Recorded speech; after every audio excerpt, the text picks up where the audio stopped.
ทุกคนเด็กลาวจะมาเฮียนอยู่ไทยเพิ่มอีก1 คนแล้วจ้านั่นก็คือลูกแรงงานอยู่ในโรงงานอ้อนนี่เองแต่เนื่องจากว่าอายุเกินเนาะทุกคนก็ต้องเฮียนจ้างครูมาสอนพิเศษเพราะว่าเข้าอนุบาลบ่ได้ต้องเข้าประถมเลยแล้วก็ต้องมีเขาเอิ้นว่ามีความรู้กับภาษาไทยก่อนโรงเรียนเขาจังจะรับสบายดีสวัสดีค่ะ BBFC ทุกท่านมื้อนี้มาพอกับออนเช่นเก่าเช่นเคยแล้วค่ะทุกคนค่ะมื้อนี้ออนก็มีเรื่องราวจะมาเล่าสู่ BBFC ได้รับฟังกันเนาะทุกคนค่ะก็ตอนนี้เนาะก็ใกล้จะเปิดเทอมแล้วเนาะสำหรับเด็กๆไทยเนาะแล้วก็อย่างหนึ่งก็คือเด็กลาวก็เช่นกันเนาะที่ว่าพ่อแม่เพิ่นมาเฮ็ดงานอยู่นี่นะทุกคนก็คือเพิ่นใหญ่แล้วเนาะแบบว่าอยู่บ้านก็บ่ค่อยมีไผอยู่นะทุกคนแม่กับพ่อก็เลยตัดสินใจว่าอุ้ยเอาลูกมาเรียนอยู่ทางไทยดีกว่าเพราะว่าจังได๋ก็ได้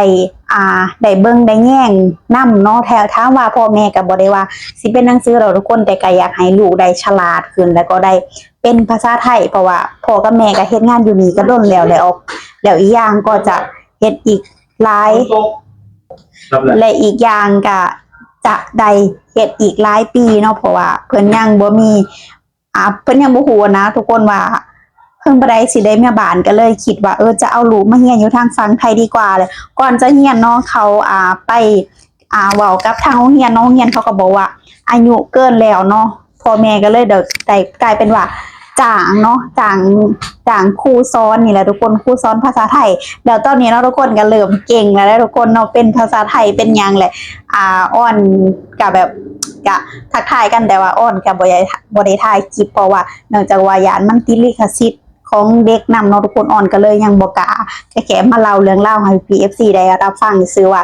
เด็กลาวคนนี้เนาะก็อายุประมาณ7-8 ปีประมาณนี้เนาะทางโรงเรียนก็บอกว่าอายุเริ่มเกินแล้วเนาะถ้าจะเข้าก็ต้องเข้าเป็นประถมเด้อสันประถมนั่นนะทุกคนแล้วเพิ่นก็ยังบ่ได้ว่าเป็นภาษาไทยอยู่ทางลาวก็เรียนแค่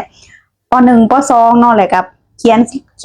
ยนลาวนะทุกคนเขียนลาวเขียนไทยพอบัดนี้ก็ได้มาจ้างครูสอนแม่กับพ่อเพิ่นบอกจะได้ครูบ่ทุกคนอุ้ยเฮ็ดงานแต่เท่าใดปีจ้างครูสอนซำนี้สิเป็นหยังชั่วโมงละ200มั้งทุกคนหรือชั่วโมงละ300ออนก็บ่แน่ใจแต่ว่าเพิ่นสอนดีพอกับแม่น่ะแบบอุ้ยครูคนนี้เพิ่นใจเย็นได้เพิ่นสอนดีสอนแบบสอนลูกดีหั่นน่ะแล้วขอให้ไปสมัครเรียนเองพร้อมได้ทุกคนเอกสารอีหยังก็ให้เพิ่นเซ็นเองเพิ่นว่าโอ้อ่อนว่าดีและไปคนเดียวก็เป็นก็คือไปกับคนที่เขารู้จักกันและเขาก็แนะนำให้คุณครูไปเซ็นเอกสารเนี่ยเพราะว่าจะสมัครเขาเรียนเนาะทุกคนตอนนี้ก็สมัครได้แล้วเนาะทุกคนดีใจเด้อทุกคนเนาะเพราะว่าตอนนี้ก็สมัครได้แล้วพอบ่พร้อมก็คือใกล้จะเปิดเรียนนี่ก็ได้ไปแล้วทั้งตัดชุดทั้งซื้อเกิบทั้งมีชุดนักเรียนมีกระโปรงมาเนาะทุกคนแม่นบ่ทางนี้เขาใส่กระโปรงให้เราถ้าเป็นชุดพละก็ต้องซื้อชุดพละเป็นชุดหันก็ต้องซื้อชุดหันเพราะว่ามีหลายชุดแฮงเนาะอยู่ทางนี้หั่นนะพ่อกับแม่เพิ่นก็ว่าโอ๊ยขนาดซ้ำเล่นซ้ำกินก็ยังเล่นกินเนาะซ้ำนี่ให้ลูกเรียนโอ้เขาบ่สิได้ดอกขอว่านะดีแล้วความคิดจังซั่นเนาะเพราะว่าลูกก็คือเป็นสิ่งที่ดีที่ได้เรียนนะเนาะทุกคนพ่อแม่เพิ่นถามว่าเพิ่นได้เรียนบ่เพิ่นก็บ่ได้เรียนแต่ว่าเพิ่นก็อยากให้ลูกได้เป็นหนังสือเพิ่นบ่ได้เรียนได้เพิ่นก็ฉลาดได้ทุกคนเนาะคิดเลขคิดหยังไวคือหยังนี่ทุกคนพ่อแม่ก็เลยแบบอยากให้ลูกให้ได้เรียนดีกว่าได้เรียนอยู่ในนี้ดีกว่าเพราะว่าจังได๋เพิ่นก็ยังสิเฮ็ดงานอยู่นี่อีกดนนะทุกคนว่าดีแล้วเนาะให้สมัครเรียนเองไปย่างเองเลยทุกคนเลยตอนนี้อันแรกทุกคนเนาะอ่อนก็เลยมาเล่าสู่ PPFC ได้รับฟังว่าทางนี้เขาก็บ่ได้ปิดโอกาสบ่ว่าจะอายุเกินหรือว่าจังใดเนาะเขาก็รับแต่ขอแค่ว่ามีพื้นฐานในภาษาไทยนั่นเองเนาะให้มีพื้นฐานในภาษาไทยแต่ว่าบ่ได้มีแค่เด็กลาวอยู่นี่นะทุกคนเมียนมาเนาะก็คือพม่าเพิ่นก็ไปเรียนคือกันคนหนึ่งค่ารถกลับไปกลับมา100หรือ200นี่แหละเพราะว่าให้วินไปส่งให้วินไปรับเพราะว่าแม่เพิ่นเฮ็ดงานอยู่ในโรงงานนี่นะทุกคนเพิ่นก็เริ่มเป็นอะไรเริ่มวาดเป็นเริ่มอ่านครับกอไก่ขอไข่ยังประมาณนี้แต่ว่าเพิ่นเรียนอยู่ชั้นอนุบาลนี่แหละทุกคนตอนนี้อนุบาล3เพิ่นก็เดี๋ยวจังหน่อยอนุบาล3ก็ต้องเป็นชั้นประถมแม่นบ่ทุกคนหั่นแหละเพิ่นก็เลยว่าแต่ละมื้อแต่ละวันคือมาจากโรงเรียนแบบพ่อแม่บ่ต้องไปรับเพราะว่าจ้างให้เห็นค่ะว่าจ้างวินมอไซค์ให้ไปรับเวลานั้นเวลานี้ให้ไปส่ง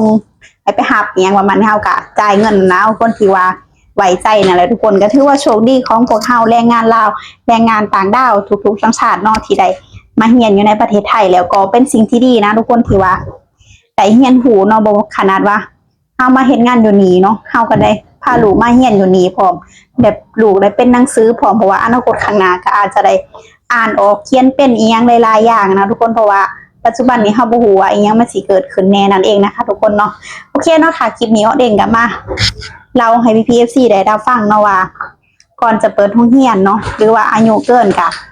ทางไทยเขาก็ยังรับอยู่ขอแค่มีพื้นฐานในภาษาไทยนั่นเองนะคะทุกคนก็จะอ่อนเนี่ยสามารถไปสมัครได้ว่าทุกคน